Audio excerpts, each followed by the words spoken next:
Asalaamu calaykum waraxmatullaahi wabarakaatu.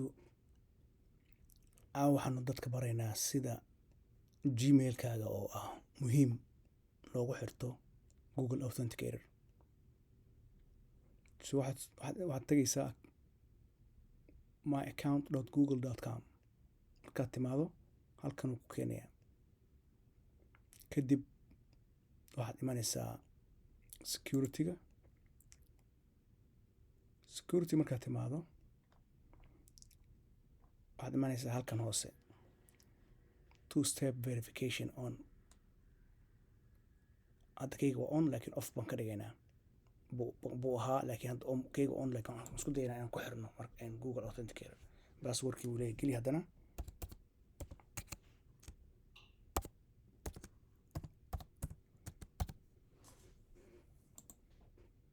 Next. Then halkan imanaysaa. Halkaas baa imanaysaa. Waxaa ku qoran Authenticator app. So Google Authenticator-ka ku soo degso telefoonkaaga ama computer-kaaga ama waxaa ka soo gashay habkan hadda computer-kan ka galay telefoonka waxaa igu jira Google Authenticator. Marka isagaa rabaa inaan ku xiro. Okay. Authenticator app wuxuu leeyahay instead of waiting for text messages, inta text message waxaan sugi lahayd Authenticator-ka ka fiican. Waana sax, Authenticator-ka wax badan ka fiican. Telefoonka wuu kaa dhumi karaa waxyaalo badan.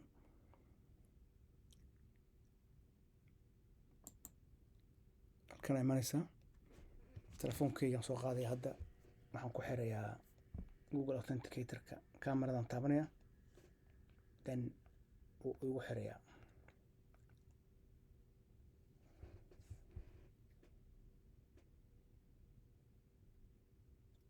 Waxaan tagayaa Google Authenticator.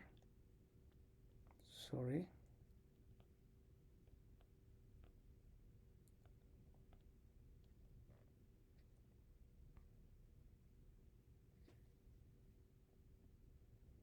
Kadibna waan ku darayaa.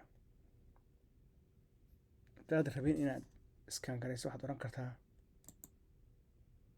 if you can't scan it halkaas taabanaysaa. Enter your email.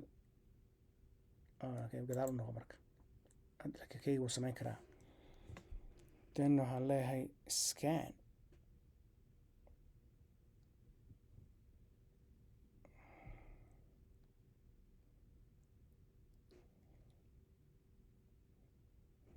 Okay. Next. Wuxuu leeyahay enter the code. Code-kii waan haystaa.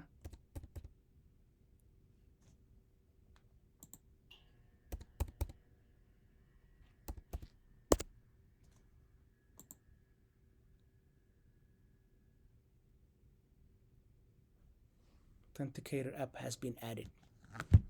Very easy.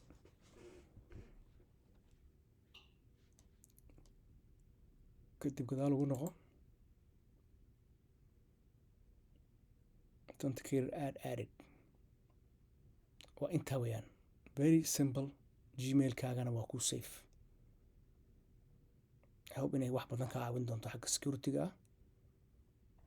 Haddaad videoga jeclaatay fadlan waxaad noo taabataa subscription-ka. Thumbs up-kana na sii. Beelkana ku xiro soo wixii qiimo leh oo soo dhigno say ku soo gaaraan markasta. Aad iyo aad baad u mahadsantihiin. Asalaamu calaykum waraxmatullaahi wabarakaatu.